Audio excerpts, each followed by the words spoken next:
En esta presentación me voy a ocupar de la clase 5 del seminario 11 dictado por Lacan, que lleva por título establecido para su publicación Tillé y automatón. Estos dos términos han sido tomados de la filosofía de Aristóteles por Lacan para ser incorporados al psicoanálisis en la lógica de su praxis. En el primer semestre de 1964, Jacques Lacan dicta su seminario Los 4 conceptos fundamentales del psicoanálisis. Sus clases tienen lugar en un momento decisivo. Recientemente, Lacan había sido apartado de sus funciones de enseñanza y como analista didacta de la Sociedad Francesa de Psicoanálisis, privación comparable a una excomunión. Gracias a la intervención de Louis Althusser, puede continuar su enseñanza en la Escuela Normal Superior, con un nuevo y acrecentado auditorio conformado por estudiantes formados en la filosofía y en otras ciencias, es decir, poco familiarizados con el psicoanálisis.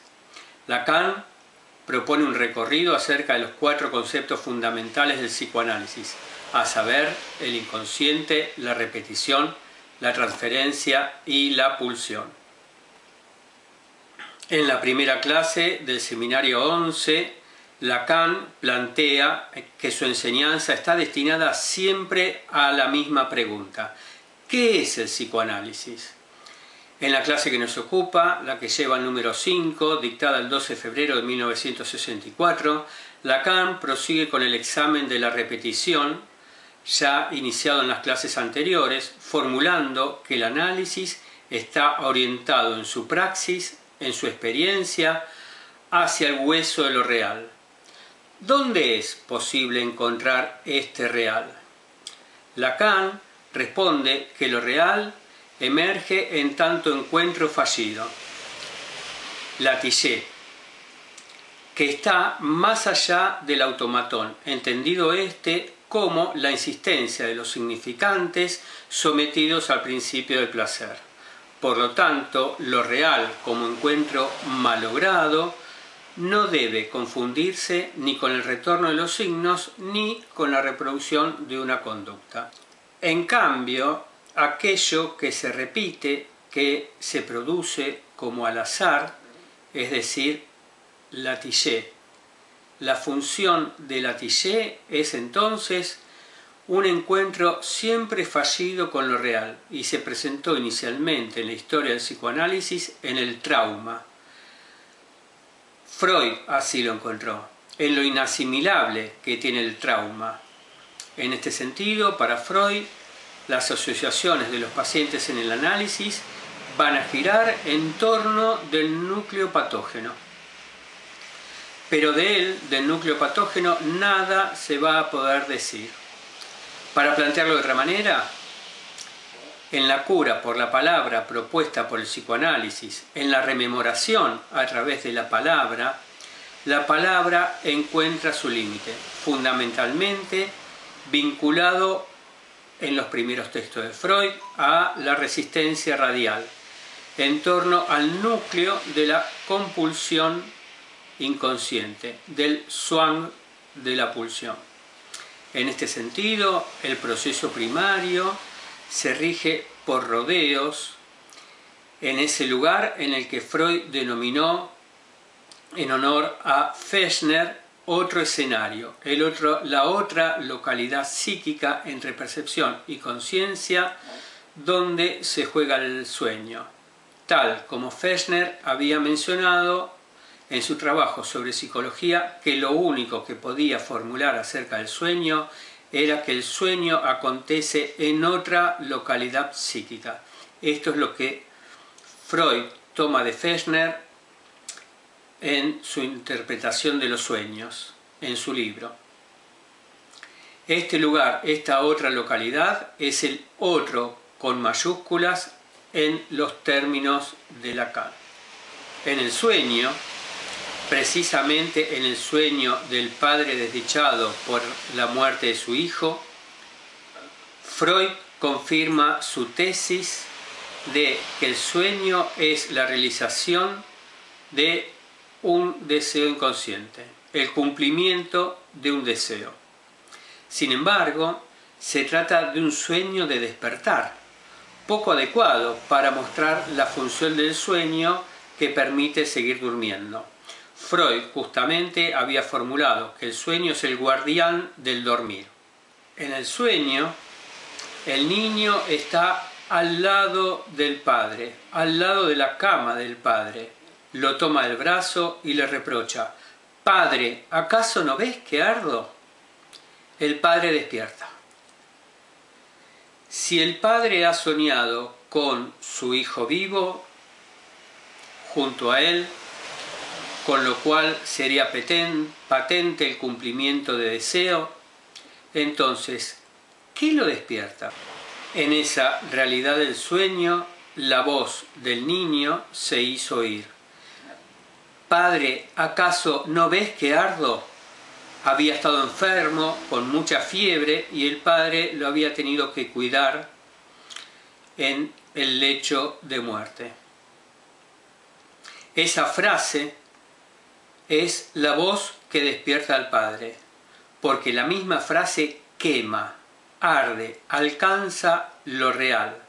Este sueño se interrumpe con el despertar en tanto reverso de la representación, en el encuentro siempre fallido con lo real. La noción de fantasma, tal como ha sido articulada por Lacan, es la pantalla que encubre algo primario, dice, algo determinante, que es la función de la repetición. En los sueños, lo real se hace presente en el instante del despertar. En ese instante que nos despierta a la otra realidad disimulada por las representaciones. Nos despierta a una realidad más allá de las representaciones, más allá del material significante del sueño. Es decir, a lo real hay que buscarlo en lo que el sueño ha encubierto, no en su cara de representaciones, en su relato, sino tras la falta de representación, que es aquello que despierta al sujeto.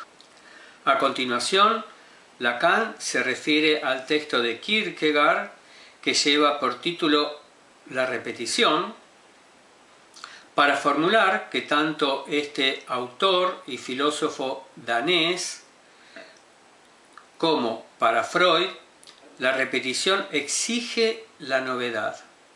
La dimensión de lo nuevo se hace presente en lo lúdico, en el juego. De hecho, tanto los niños como el adulto requieren en la repetición del juego lo nuevo. El verdadero secreto de lo lúdico, dice Lacan, es la diversidad más radical que se constituye en la repetición misma.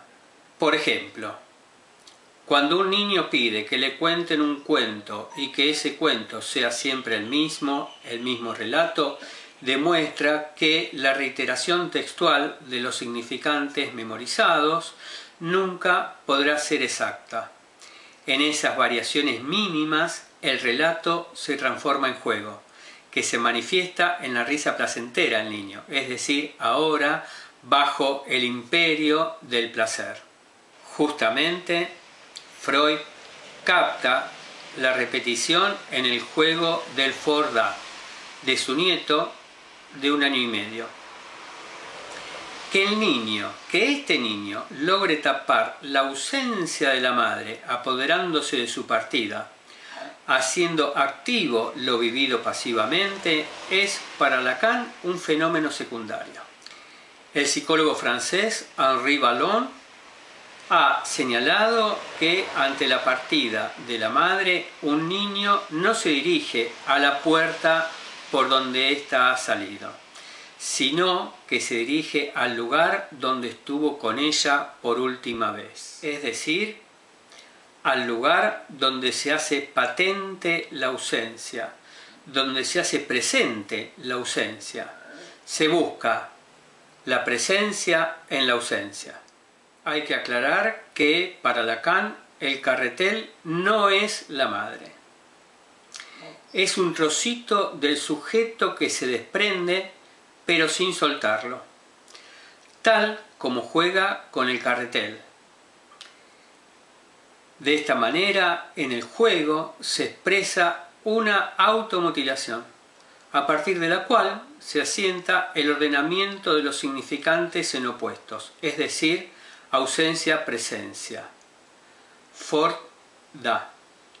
La repetición, practicada en el juego una y otra vez, en la repetición de este juego molesto para los adultos, este juego que consiste en arrojar objetos pequeños lejos de sí, se produce la división del sujeto. La mutilación que lo separa del objeto, que el par de fonemas o, a, el Fordá en su alternancia, en el punto en el cual un Ford es para un da y un da es para un Ford, allí se repite la búsqueda de lo que no está en la Spaltung subjetiva, en esa división subjetiva. En cuanto a la transferencia, la función de Latillé es esencial para dirigir la interpretación del analista.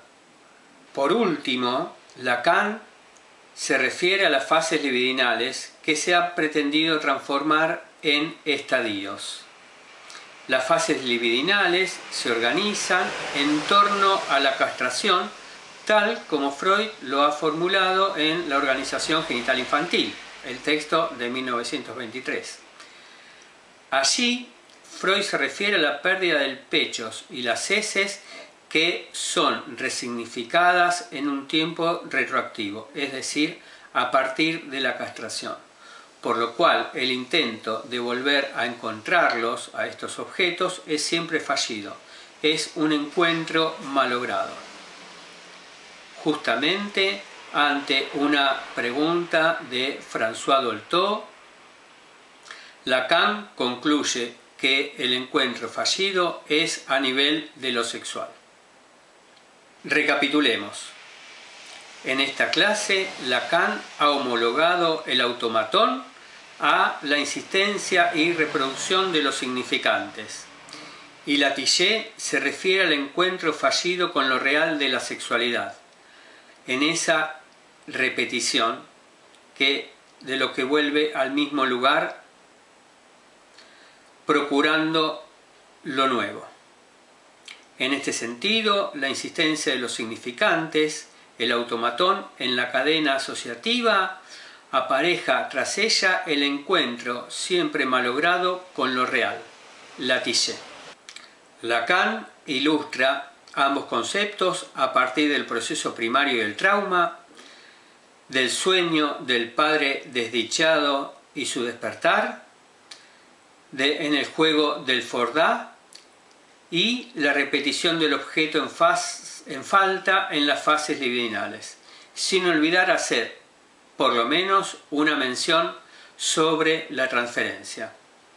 Bueno, con esta recapitulación damos por concluido la presentación de esta clase de Lacan del seminario 11 titulada Tillé y automatón. Los dejo y será hasta la próxima. Los espero con gusto.